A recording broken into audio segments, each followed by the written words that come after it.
¿Se oye bien? Sí. Hola, pues buenos días.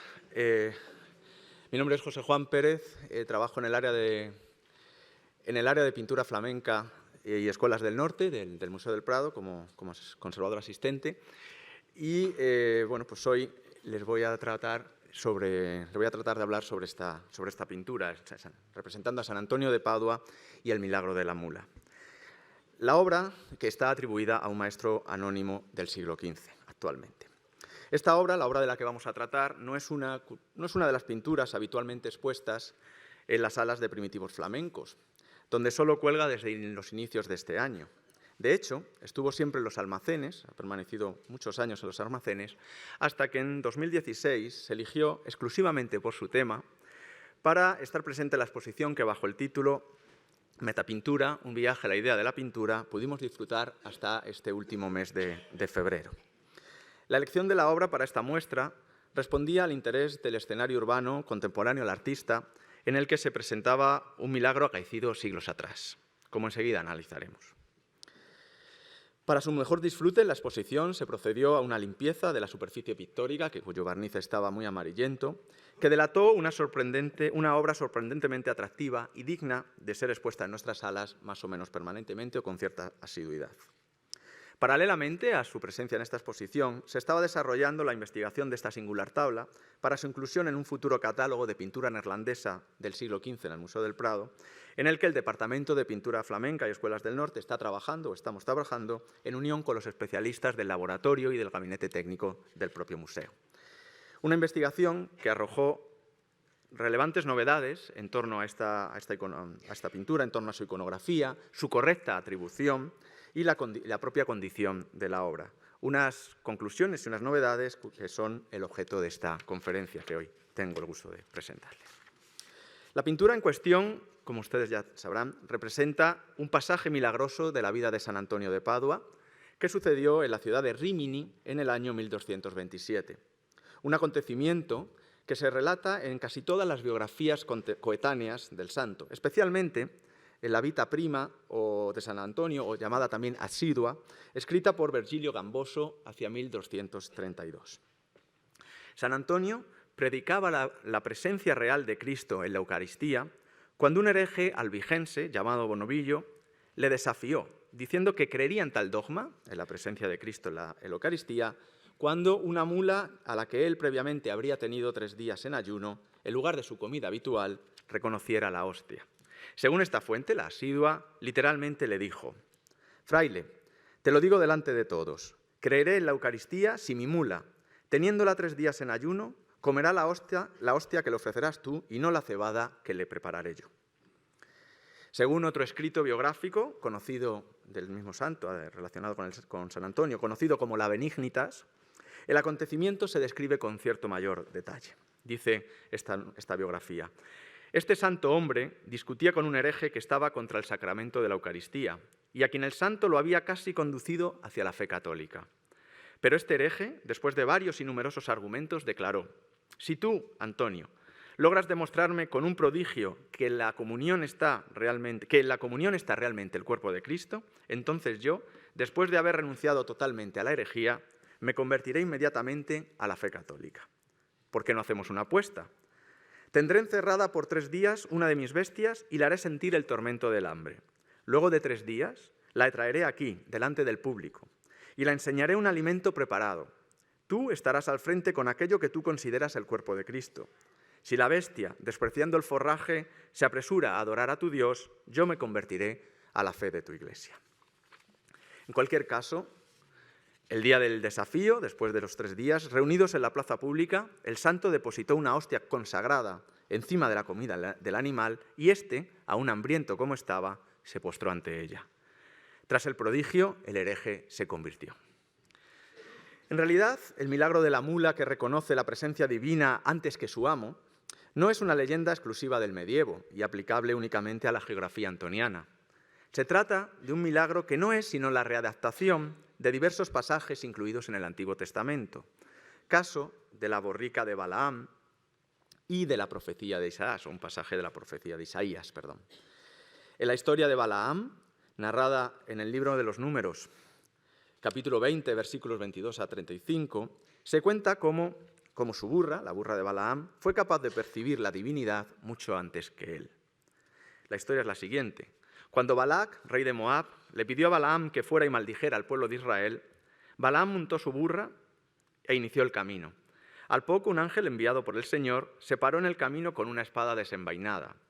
La burra vio al ángel y se desvió, negándose a continuar para desesperación de su amo. Así hasta 3 veces, incluso cuando Balaam la golpeaba con el bastón. La burra, a quien Dios concedió el poder de hablar, se quejó ante Balaam de su maltrato. En ese momento, cuando la burra habla, los ojos de Balaam se abrieron, o Dios abrió los ojos a Balaam. Balaam sí que ya vio el ángel, y éste le dijo que podía seguir su camino, pero diciéndole lo que debía afirmar cuando llegara a su destino ante el pueblo de Israel. En el caso de la profecía de Isaías, mucho más breve, en apenas un versículo expuesto en el capítulo 5 del libro veterotestamentario dedicado a este profeta, también se pone a un burro como ejemplo del buen discernimiento, al afirmarse: el buey conoce a su dueño y el asno conoce el pesebre de su amo. Pero Israel no conoce, mi pueblo no tiene entendimiento, dirá Isaías. Más allá de estas prefiguraciones bíblicas de la historia de la burra, de la mula y de San Antonio, y siguiendo la lectura iconográfica del cuadro, es interesante mencionar algunas creencias erróneas en la representación o en la calificación del milagro de San Antonio. Por ejemplo, en muchas ocasiones se ha considerado que el milagro tuvo lugar en la ciudad de Toulouse, y a veces se denomina como San Antonio y el milagro de la mula de Toulouse o algo así. Toulouse en el sur de Francia. De hecho, se conoce también como el milagro del Tolosano. Esta circunstancia deriva de una mala lectura de los hechos narrados, derivada a su vez del protagonista secundario del milagro, es decir, del hereje albigense. Me explico. Los albigenses eran herejes cristianos que, entre otros muchos detalles, no creían en el bautismo, ni en la encarnación de Cristo, ni por supuesto en la transustantación. Consideraban que si Cristo era una entidad exclusivamente espiritual, no encarnada, el pan no podía convertirse en el cuerpo de Cristo.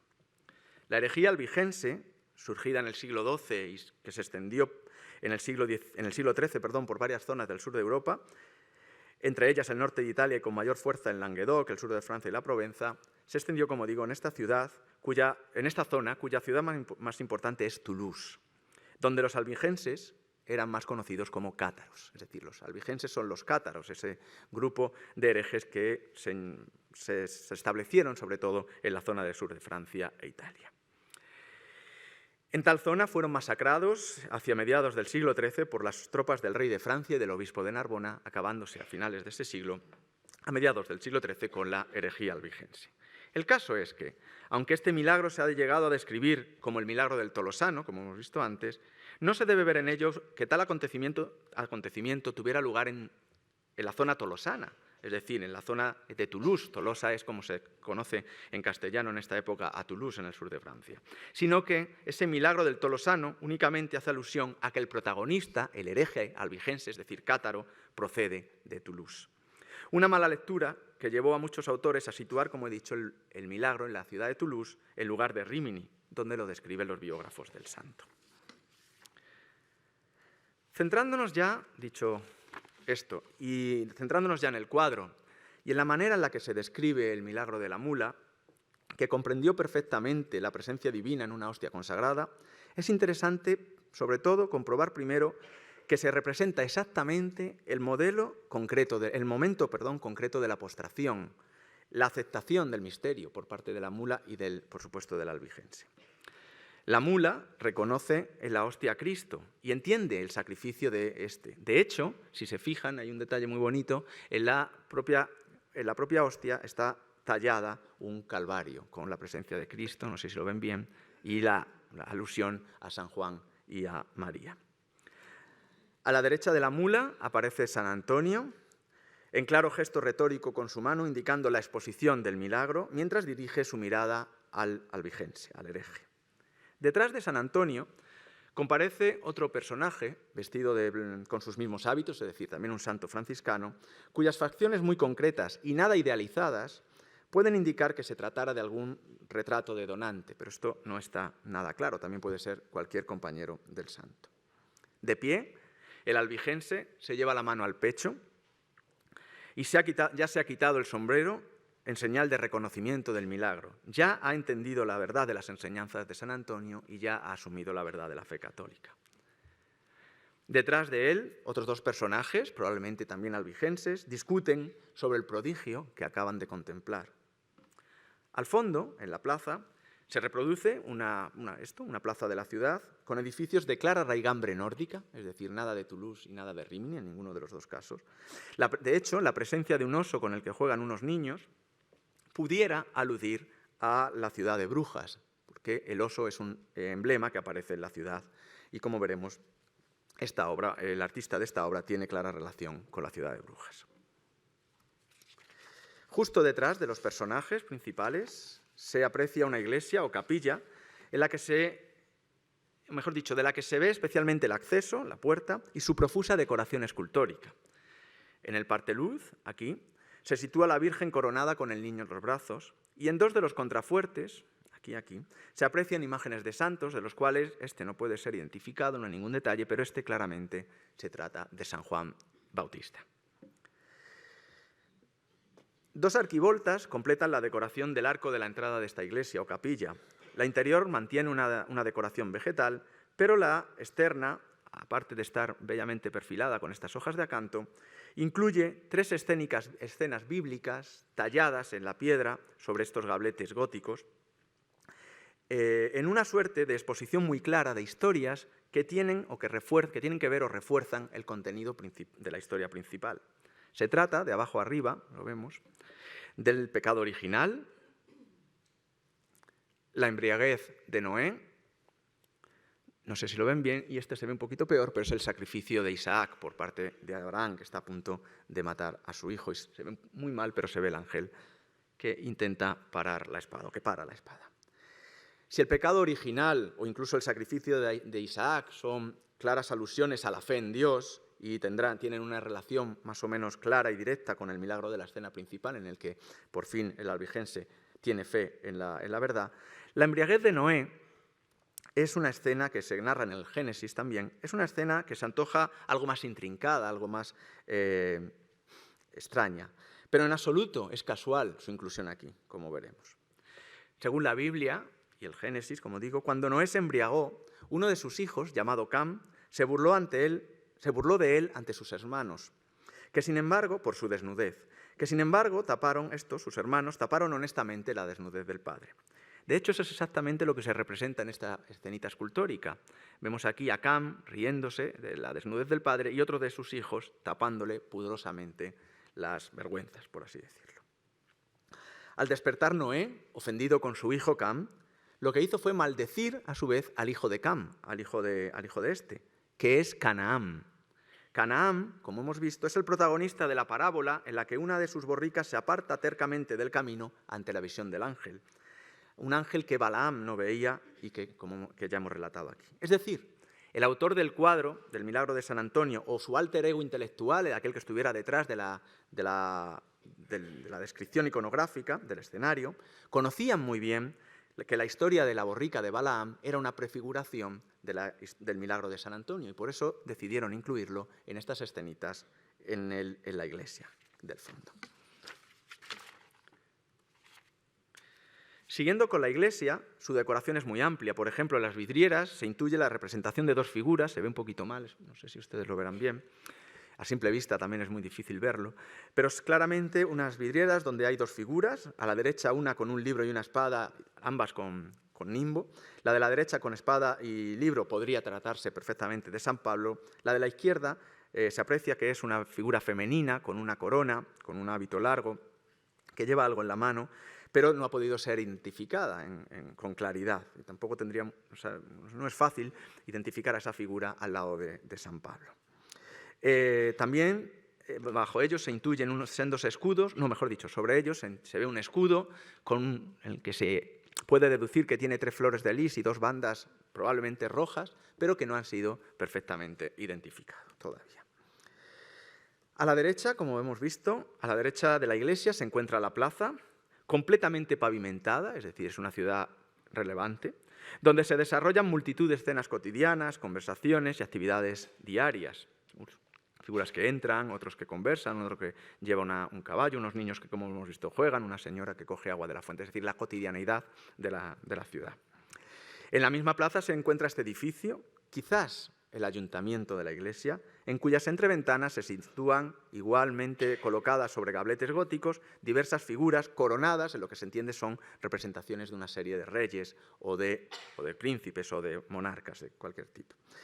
En la puerta se sitúa sobre la puerta un jinete que podríamos entender que se trata de San Jorge, de no ser porque no se aprecia el dragón por ninguna parte, entonces no está claro. Y a los lados, claramente representados un rey y una reina con corona, con unos escudos que tampoco han sido identificados, en el caso de que se trate de escudos concretos y no simplemente alusiones heráldicas generales. Al lado de la fuente, como hemos visto, una calle en perspectiva suponen el punto de fuga a la escena, un punto de fuga y esa escena hacia el fondo que confiere a la pintura una cierta modernidad para el siglo XV. En definitiva, una pintura, la del Milagro de San Antonio, de más calidad y enjundia y ambición de lo que cabría esperar de un artista en el fondo cuyo nombre no conocemos y en una obra que ha sido relegada a los depósitos por demasiado tiempo.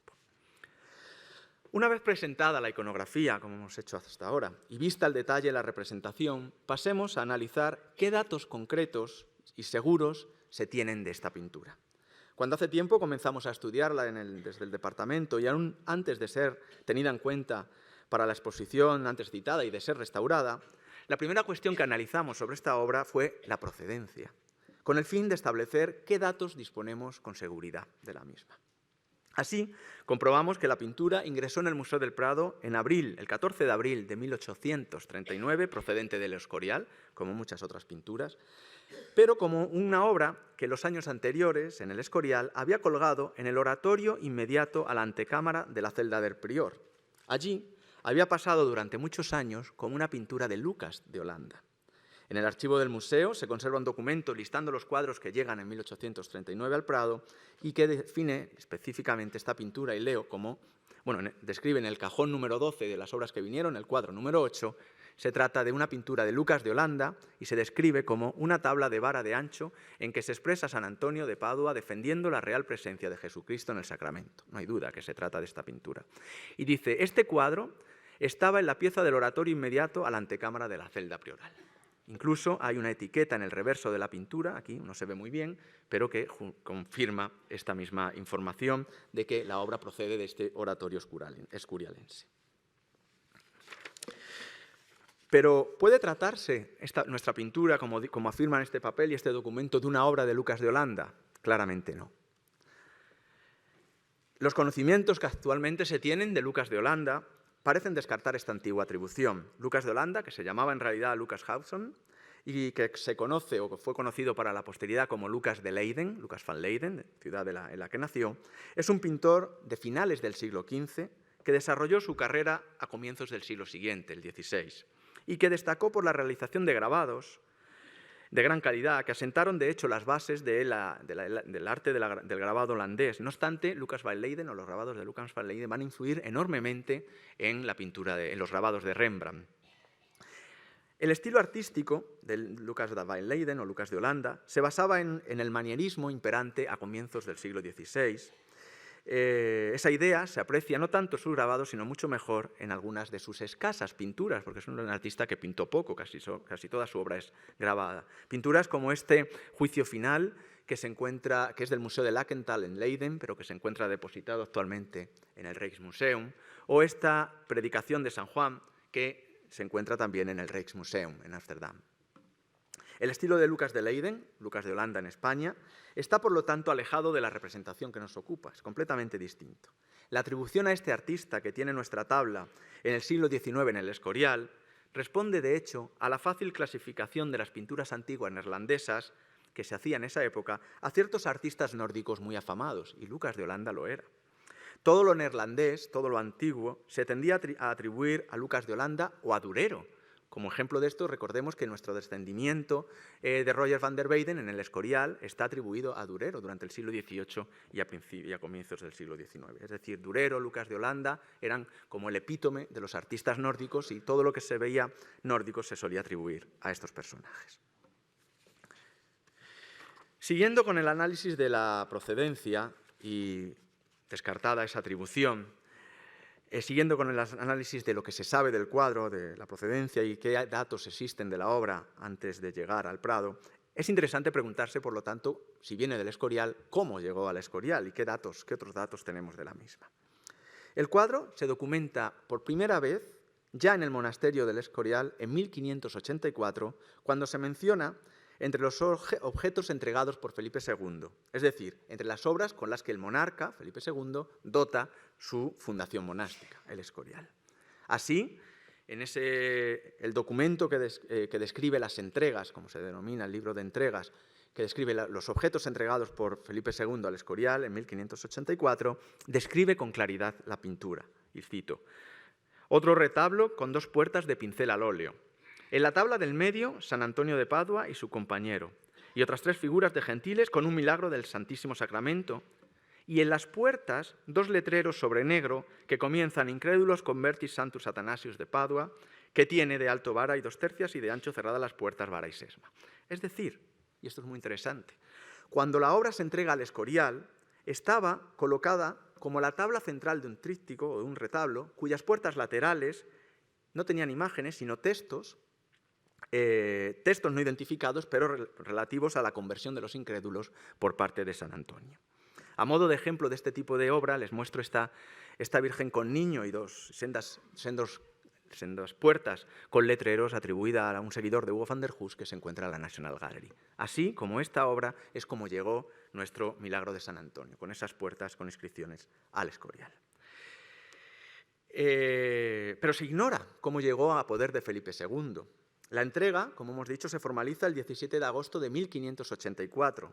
Esa es la fecha del documento, pero la orden de entrega de esos cuadros es del 17 de abril del 81. Es decir, 1581 es la primera documentación, el primer momento en el que podemos afirmar con seguridad que la obra está en España, en poder de Felipe II, en la colección real, por así decirlo.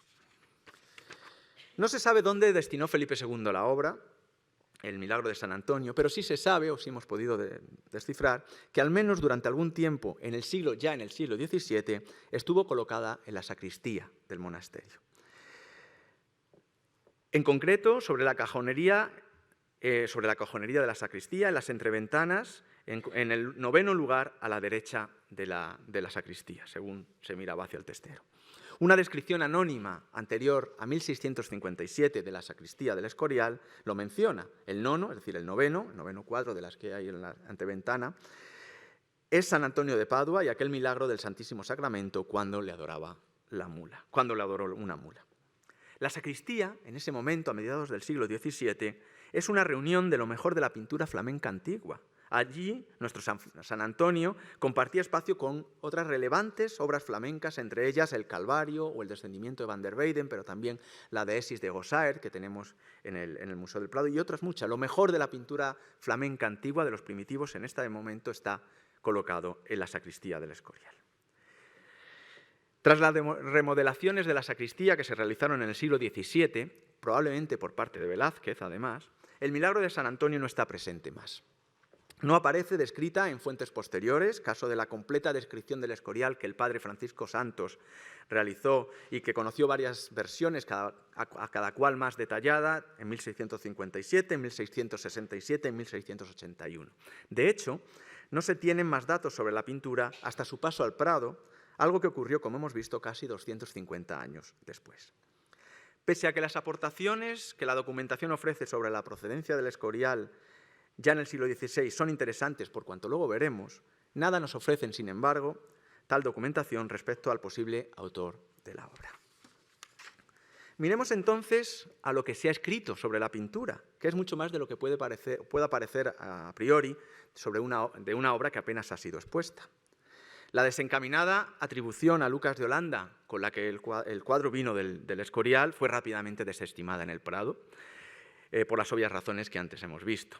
De hecho, fue catalogada 4 años después, o incluida en un catálogo por primera vez 4 años después, en 1843, cuando se califica como una obra de escuela flamenca antigua, que vendría a ser algo así como sinónimo de anónimo primitivo flamenco. Como anónimo flamenco del siglo XV, sería sucesivamente calificado en todos los catálogos del Museo del Prado hasta nuestros días, sin excepción. Sin embargo, pese a ser considerado oficialmente como un cuadro anónimo del XV, sí hubo voces que, de alguna manera más o menos precisa y justificada, intentaron vincular la obra a algún artista concreto. Por ejemplo, el especialista francés Henri Gaimans, que en 1893 hizo un repaso general de la pintura flamenca en el Museo del Prado, la consideró como una obra de Gerard David, algo que, como vamos a ver después, no es demasiado desencaminado. Esta opinión será recogida en los catálogos del museo desde 1920 solamente a título informativo, es decir, se dice Gaimans cree que es una pintura de Gerard David, pero la obra sigue siendo catalogada como una pintura anónima. Más concreto, se demostró el insigne historiador Max Friedlander, uno de los mejores historiadores o los más completos historiadores de la escuela neerlandesa antigua. En 1903, Friedlander reivindicó nuestro milagro de San Antonio como una obra del llamado Maestro de 1500, una figura que él mismo había creado. Y me explico. Como todos ustedes saben, dadas las dificultades para la identificación de los numerosos pintores activos en los Países Bajos, los historiadores, especialmente a comienzos del siglo XX, tendieron a agrupar las obras anónimas por estilo, deduciendo las que aparentemente fueron creadas por un mismo artista o taller, que a falta de una identificación más concreta se catalogaban en función de su obra más emblemática. En el Prado tenemos algunos ejemplos muy significativos, por ejemplo, el Maestro de la Redención del Prado o el Maestro de la Adoración de los Pastores del Prado, cuyas obras principales se encuentran en nuestro museo y a partir de las cuales por estilo se han unido otras tantas. Y esto es algo muy común. El caso más conocido es el Maestro de Flemal, a través de unas obras que se consideraba que estaban en la bahía de Flemal, que hoy están en Frankfurt, y por estilo se han agrupado muchas otras. En cualquier caso, Max Friedlander, creó esta figura de nombre convencional, conocida como el Maestro de 1500, por ser esta la fecha, no se ve muy bien, pero está aquí, la fecha inscrita en el marco de una enorme obra relatando la Pasión de Cristo en varias escenas, procedente de la iglesia de San Salvador de Brujas.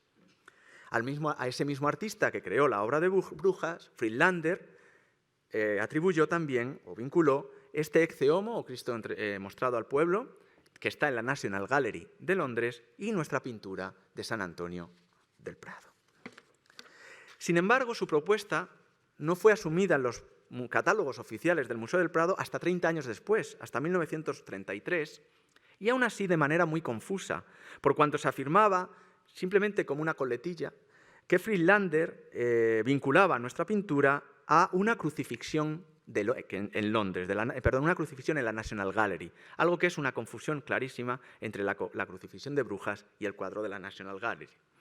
En realidad, esta noticia, que se ha mantenido en los catálogos hasta 1996, hasta el último catálogo se mantenía esta vinculación de nuestra obra con una crucifixión de la National Gallery, que es algo erróneo, es una errónea lectura de la opinión del experto alemán, de Friedlander, recogida no a través de su artículo de 1903, que probablemente nadie leyó en el Museo del Prado, sino a través de las opiniones que Friedlander realizó de casi todos los cuadros del Prado en una visita que realizó en 1928. Y en ese momento algún técnico de la casa se dedicó a recoger las opiniones del alemán de todas las obras o a transcribir sus notas. Unas notas transcritas, traducidas al español, que se encuentran en el archivo del museo. Y gracias a esto podemos saber la opinión que ya, todavía en el año 28, Friedlander tenía de nuestra obra, de la que dirá un escueto. Bueno, dice Milagro de San Francisco, esto probablemente sea un error del copista, identificar a Antonio con Francisco, probablemente por el hábito, pero Friedlander dice: Maestro de Brujas hacia 1500. Del mismo maestro es una crucifixión en Brujas y un Ecce Homo en la National Gallery de Londres. La crucifixión fechada en 1500. Es decir, seguía manteniendo esa idea de que la obra es una obra del maestro de 1500 a la que él vinculaba la obra de Londres y la obra de Brujas. Más adelante, este maestro de 1500 fue modelándose el conocimiento de este maestro de 1500 y se avanzó mucho como digo, en lo que se sabe de este artista. Por ejemplo, se dedujo que la fecha de 1500, que está en el marco de la obra de Brujas, no es original, es una inscripción apócrifa colocada poco después.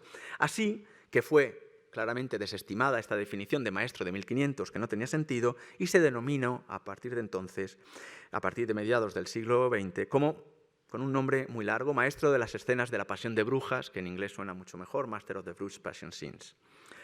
Bajo la atribución, y esta fue la definición que triunfó historiográficamente, bajo la atribución al maestro de las escenas de la Pasión de Brujas, de hecho, se cita nuestra obra en algunos estudios. Por ejemplo, Martin Davis lo hace así, que es un gran historiador del arte, lo hizo así en 1945. Y en 1949, Carlo Rajanti también definió la obra del Prado como obra del maestro de las escenas de la Pasión de Brujas. Incluso los catálogos del Prado de los años 40 incorporaban la opinión de Rajanti, pero seguían, insisto, afirmando que la pintura era anónimo flamenco. En 1969, la obra todavía viajó a una exposición en Brujas sobre primitivo flamenco, donde fue colgada como una obra todavía del maestro de 1500. Tal y como afirma una pegatina, no se ve bien, me tienen que creer, pero la pegatina que es del transporte que está todavía colocada en el reverso del marco de la pintura. Aún así, y pese a las menciones a la pintura del Prado como una obra del maestro de las escenas de la Pasión de Brujas por otros historiadores modernos, siempre la pintura ha sido oficialmente catalogada hasta ahora como anónimo flamenco de hacia 1500, si bien se sigue afirmando que está vinculado a la ciudad de Brujas. Visto y presentado lo que se ha escrito sobre la pintura, pasemos ahora a centrarnos en su estudio y al análisis de los datos técnicos que sobre ella poseemos. El estado de conservación actual es bueno. No se adivinan grandes retoques de pintura, salvo algunos muy puntuales en los trajes de los personajes secundarios, en el verde, por ejemplo, del manto de este artista, de esta figura. La pintura está construida sobre 3 tablas dispuestas en vertical, 3 tablas de madera de roble de la zona del mar del Báltico, y según el estudio de la antigüedad de la madera, que es una de las técnicas que más datos arrojan sobre estas obras, se ha podido deducir que la fecha del último anillo visible en esta madera, el último anillo de crecimiento visible en esta madera, es de 1469, es decir, en 1469 el árbol del que procede la madera de esta obra todavía estaba creciendo. Por lo tanto, y según las estadísticas de los expertos en esta técnica, la fecha más temprana posible para la realización de la pintura sería de 1480, eso como más temprana, pero la más probable, insisto, por estadística, sería 1486, es decir, a partir de 1486 es cuando sería hecha esta obra. Fechas que coinciden con la actividad de este maestro de las escenas de la Pasión de Brujas. La tabla mantiene, como ven, un perímetro en todo su borde sin pintar de 1,4 centímetros, que antes de la restauración estaba pintado de negro, pero que recientemente se ha quitado ese repinte para comprobar que todo el perímetro está sin pintar. Esto es interesante porque así se demuestra que la obra no ha sido cortada, que permanece en su estado original. En el anverso, no se ve muy bien, pero aquí, abajo, se ven sendos números 443, pintados uno en negro y otro en rojo, que corresponden al catálogo del Museo del Prado desde 1843 al 58 o al catálogo de la colección real, es decir, son numeraciones que nada aportan, hechas ya o colocadas con la obra en el museo y que nada aportan al estudio de la misma. Más se puede deducir del estudio de los materiales, de los pigmentos, de donde se ha concluido que la preparación de la pintura para la preparación subsecreta, es decir, y esto es interesante porque así se deduce que fue pintada exclusivamente en los Países Bajos. En España, para la preparación se usaba yeso y en los Países Bajos creta. Esto es una dualidad que nos ha aportado muchísimo al conocimiento de las obras de nuestra colección. Es decir, no hay duda de que es una obra flamenca.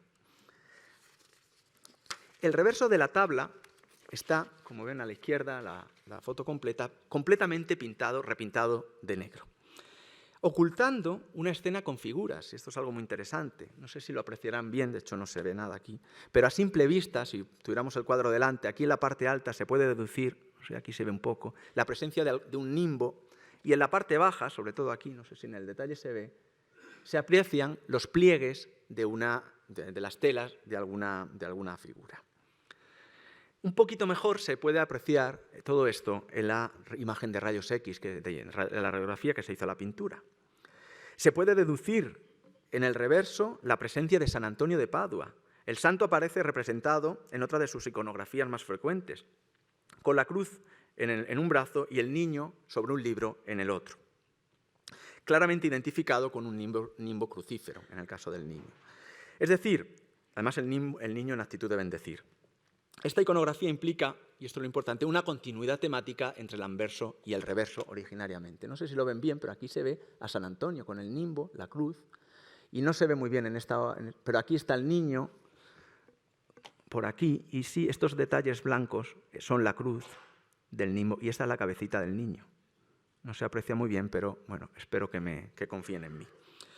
A la derecha de San Antonio se distingue otro grupo compuesto por la figura de Santa Ana, la Virgen a su lado, quien sostiene en el regazo al niño, también con nimbo crucífero, y el niño con ambas manos pasa las páginas de un libro. Este libro está a la vez sujeto por Santa Ana con su mano izquierda, de manera que se compone lo que intuimos como un bellísimo conjunto. El grupo se sitúa debajo de un dosel del que penden sendas cortinas y otra más queda recogida en un nudo en el centro.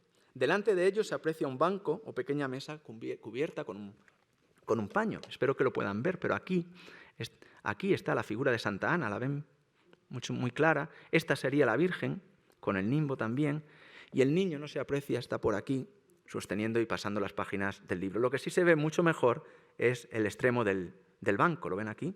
Incluso el cojín del banco en el que está sentada Santa Ana. Y sobre todo también se ve muy bien en la parte alta una especie de dosel o cama, no sabemos, con cortinas, y este es el nudo, una de ellas recogida, como vemos, en un nudo, según algo muy habitual en la pintura flamenca del momento.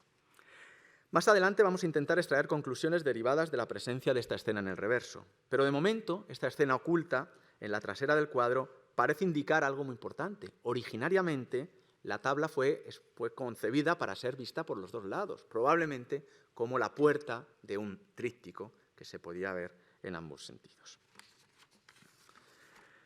Pasemos ahora a otra herramienta de estudio para comprender mejor nuestra pintura: la comparación de la escena visible con aquellas obras del maestro de las escenas de la Pasión de Brujas con las que ha sido relacionada, con las cuales, de hecho, se descubren numerosas afinidades. Por ejemplo, comparando el Cristo presentado ante Pilatos de la National Gallery de Londres con nuestra obra, se descubre un mismo concepto compositivo y narrativo. Así, en ambas pinturas se da un punto de vista elevado que deja ver la ciudad en la parte superior derecha del cuadro, donde el artista, independientemente de la historia, se recrea en la captación de un mismo tipo de edificios, contemporáneos a su época y a su lugar. Son edificios de regambre flamenca. En ambas pinturas coincide la colocación a la izquierda de un edificio profusamente cargado de decoración, de escultura, que sirve de telón sobre el que se recortan las figuras del primer plano. En Londres, ese edificio sirve a la vez de escenario para las escenas secundarias a la historia, es decir, para la flagelación y la coronación de Cristo. De hecho, la utilización de escenas secundarias en el segundo plano insertas en un edificio es algo que, completando el mensaje narrativo principal, es también común a ambas pinturas. En Madrid, como vimos, estas escenas secundarias, caso de la relevante historia de Noé, como prefiguración de la escena principal, están relegadas a escenas esculpidas, pero el efecto, y no escenas vivas como aquí, pero el efecto compositivo y narrativo es el mismo. También es similar la división en dos grupos de la composición, de la escena principal, perdón. En Londres, con Cristo algo elevado a la izquierda y con la turba que queda más abajo a la derecha de la composición, esta misma turba colocada en perspectiva hacia el fondo, dando salida a esa fuga a la plaza. La composición es exactamente igual en Madrid. Los albigenses a la izquierda recortados sobre el edificio y a la derecha en una posición más baja, en este caso San Antonio y su acompañante dando pie a una huida de fuga hacia una plaza. Respecto al cuadro de las escenas de la Pasión de la iglesia de San Salvador de Brujas, que da nombre al artista, las coincidencias son también ciertas, pero en mayor medida lo relacionado con esa, como dijo Friedlander, cierta austeridad decorativa que es la característica principal de la obra de este artista. Es evidente que en este caso la pintura de Brujas y la nuestra son obras muy distintas compositivamente, y en este caso las coincidencias son más claras en la elección de los modelos para las figuras. Por ejemplo, los dos albigenses, que en Madrid se sitúan uno de perfil y otro de semiperfil, departiendo tras el hereje ya converso, son en esencia una traslación de estas dos figuras al fondo de la izquierda de la obra de Brujas con sendos turbantes blanco y verde.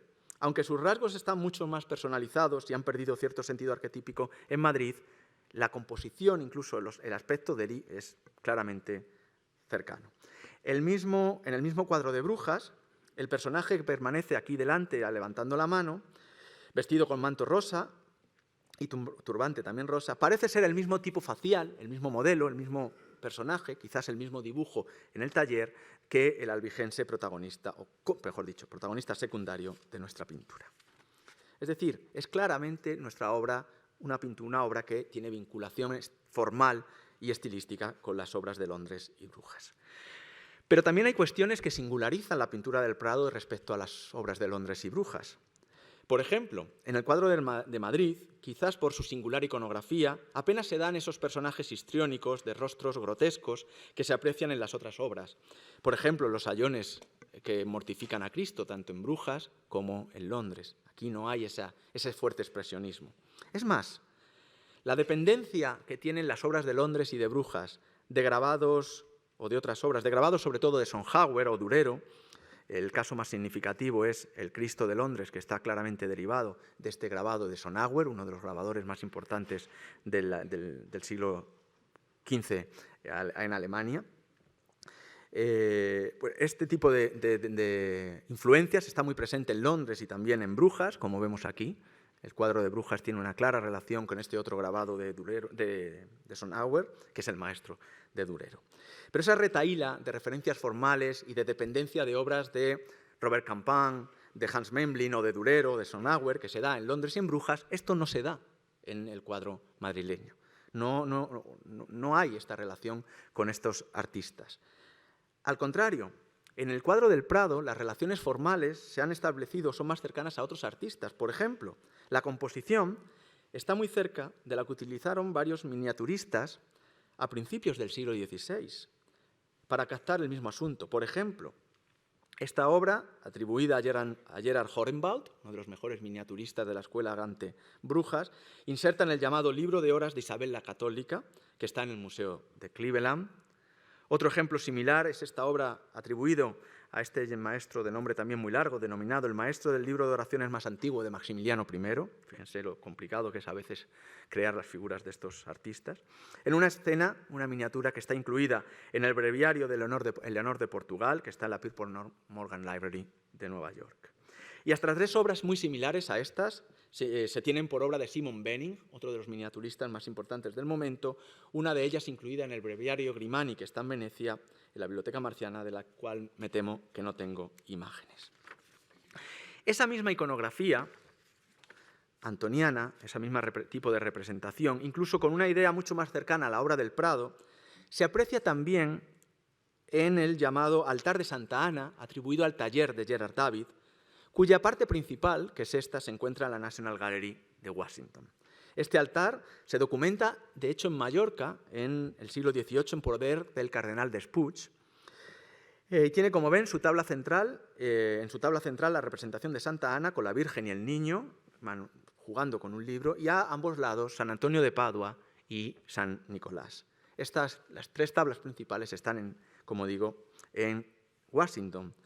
Pero la predela o banco, con escenitas que se colocaban debajo de la parte principal, se encuentra dividida entre la National Gallery de Dublín, donde se encuentran las escenas de la vida de San Nicolás, y el Museo de Arte de Toledo, en Ohio, en Estados Unidos, que representa las escenas de la vida de San Antonio. Y es aquí, en la predela, en las escenas de San Antonio, donde se encuentra este milagro de la mula, que sí ahora es muy cercano, compositivamente, a lo que vemos en el cuadro del Prado.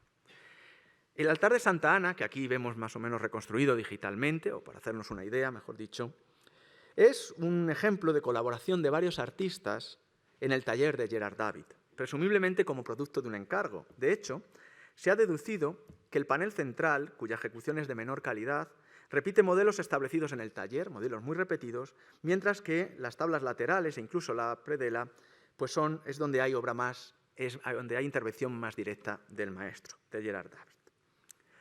Y esto es interesante, ustedes ya se habrán dado cuenta. El hecho de que el asunto pintado en el reverso de la tabla del Prado sea una Santa Ana con la Virgen y el Niño, y a la vez un San Antonio con la cruz, mientras que en el anverso se representa el milagro de la mula de San Antonio, son demasiadas coincidencias temáticas con el altar de Santa Ana, atribuido a Gerard David y a sus seguidores.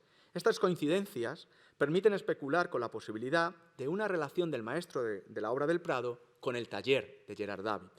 Y quién sabe si la posesión de dibujos, de modelos relacionados con la creación del altar de Santa Ana. A modo de conclusión, me gustaría resaltar varias cuestiones. La primera y más importante, la obra que nos ocupa debe atribuirse ya, sin vacilación, al maestro de las escenas de la Pasión de Brujas.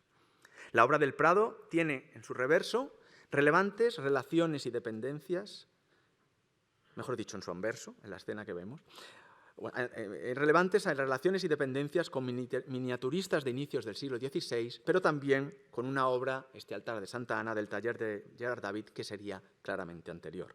Lo que implica, como hemos dicho, que el maestro de las escenas de la Pasión de Brujas estuviera quizás relacionado con ese importante pintor Gerard David, que trabaja en Brujas. Otra cuestión interesante. La pintura que se puede apreciar en las salas del Prado, con la representación del milagro de la mula, es en realidad el anverso de una tabla que originariamente en su reverso representaba otra escena, lo que implica que probablemente fuera originariamente la tabla lateral, la puerta lateral de un tríptico. Relacionado con esta seguridad de que la obra originariamente pudo ser la tabla lateral de un tríptico, se deriva una última conclusión respecto a nuestra pintura, de la que quizás ustedes ya se hayan percatado. Una cuestión que tiene que ver con el origen de la tabla en España y una aparente contradicción en los datos que les he dado hoy. Si recuerdan, cuando hace un momento hemos repasado el origen de la pintura en el Escorial, dedujimos de la documentación que la tabla en ese momento, la tabla de San Antonio, era la tabla central de un tríptico cuyas puertas laterales tienen inscripciones alusivas a la historia del santo, como algo parecido a esta obra de Hugo. Es decir, en ese momento, en 1584, la obra, tal cual la entrega Felipe II al Escorial, había sido modificada respecto a su condición original, respecto a su estatus original. Si fue creada como la puerta lateral de un tríptico, en ese momento se documenta por primera vez en España ya como la tabla central de otro tríptico distinto, cuyas puertas laterales tenían alas con inscripciones. En este sentido, es muy interesante llamar la atención sobre cómo nuestro milagro de San Antonio no es la única pintura flamenca, de primitivos flamencos, que ingresó en el Escorial en 1584, convenientemente modificada de su estatus original y aderezada y completada en su mensaje católico, claramente, a través de la inclusión de puertas laterales de alas con inscripciones. Todo un apartado de las entradas de los objetos entregados por Felipe II al Escorial en 1584 se dedican, todo un apartado son retablos de 2 puertas.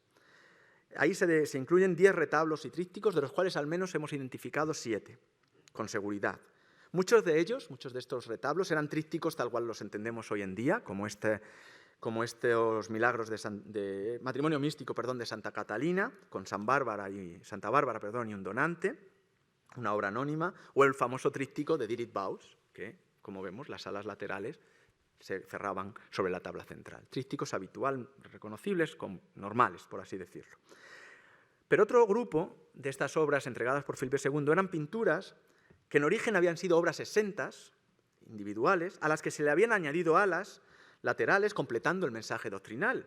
Este es el caso de la Deesis de Gossaert, de la que hemos hablado antes, a la que se sabe que es de su origen y que sabemos que en el Escorial se presenta con esas puertas laterales que incluyen oraciones como el Ecce Agnus Dei o el Quicunque relativas al mensaje o a la representación que se pinta. Una obra que hoy está en el Prado y de la cual ya recuerdo que en esta sede les di referencia.